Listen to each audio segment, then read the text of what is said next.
हमारा बाप अमित शाह थोड़ी था कि हम बीसीसीआई के सेक्रेटरी बन जाएंगे। रानी के पेट से राजा नहीं पैदा होता है। राहुल जी चुनाव जीत करके पार्लियामेंट में है ना, और प्रियंका जी चुनाव नहीं लड़ी हैं तो पार्लियामेंट में है क्या? अगर परिवारवाद गलत है चचा, तो संघ परिवारवाद भी गलत। मेनका गांधी जी का और वरुण गांधी जी का भाजपा में होना परिवारवाद कैसे नहीं है? आज हमको यह बात समझनी पड़ेगी कि रानी के पेट से राजा नहीं पैदा होता है। यह है नागरिकता, यह है जमहूरियत, यह है लोकतंत्र कि रानी के पेट से राजा नहीं पैदा होगा। राहुल गांधी जी को भी अमेठी में जाकर के चुनाव लड़ना पड़ेगा। बोलिए, लड़ना पड़ेगा ना?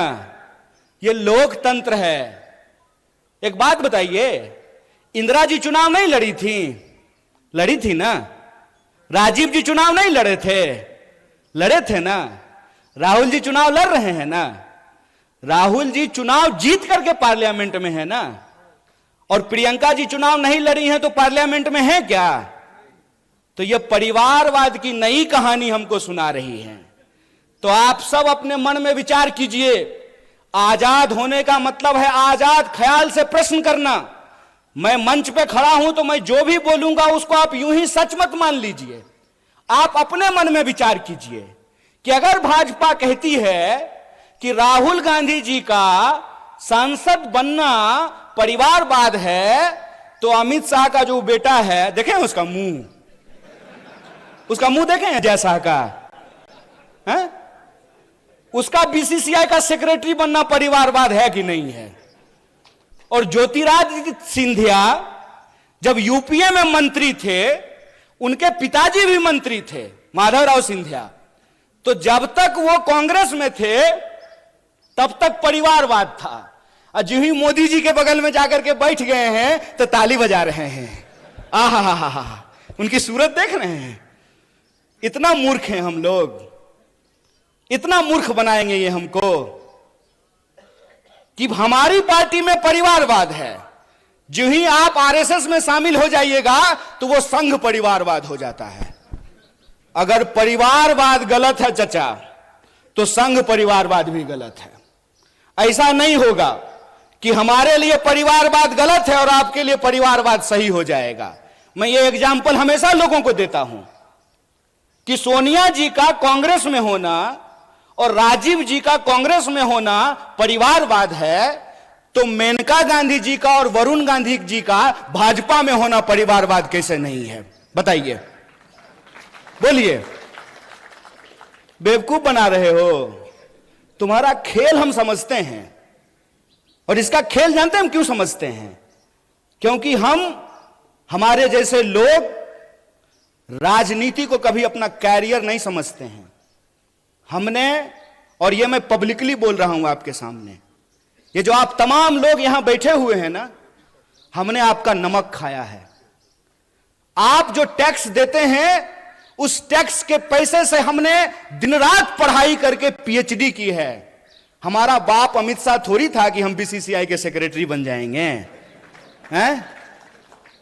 तो जब हमने आपका नमक खाया है तो हम जानते हैं इस देश की हकीकत क्या है। इस देश की हकीकत यह है कि महात्मा गांधी विदेश में पढ़ाई किए, बैरिस्ट्री की पढ़ाई किए थे। बैरिस्ट्री की पढ़ाई करके वो भारत आए और मोहनदास करमचंद गए बिहार, और बिहार में किसान के आंदोलन में शामिल हुए चंपारण में, और बिहार के किसानों ने करमचंद को महात्मा गांधी बना करके भेज दिया। और वो गांधी सूट खोल दिए देश के लिए। वो भी गुजरात से थे। एक गुजरात के गांधी सूट खोल दिए देश के लिए, एक गुजरात के मोदी 10 लाख का सूट पहन लिए दोस्त के लिए। यही हकीकत है ना। और कहते हैं कि एक गरीब प्रधानमंत्री बन गया है तो आपको अच्छा नहीं लग रहा है। नहीं नहीं, बहुत अच्छा लग रहा है। बस हम ये चाहते हैं कि जैसे आप गरीब हैं ना, वैसा ही गरीब इस देश का हर कोई बन जाए। हर कोई वैसा ही गरीब बन जाए कि चढ़ने के लिए उसके पास 8,500 करोड़ का हवाई जहाज हो, 15 करोड़ का कार हो, 10 लाख का सूट हो, 5 लाख का चश्मा हो, 2.5 लाख का कलम हो। हम चाहते हैं कि ऐसी गरीबी पूरे देश को मिल जाए। चोरी, इसको चोरी कहते हैं, इसको बेईमानी भी कहते हैं, इसको कहते हैं आंख में झूठ झोंकना।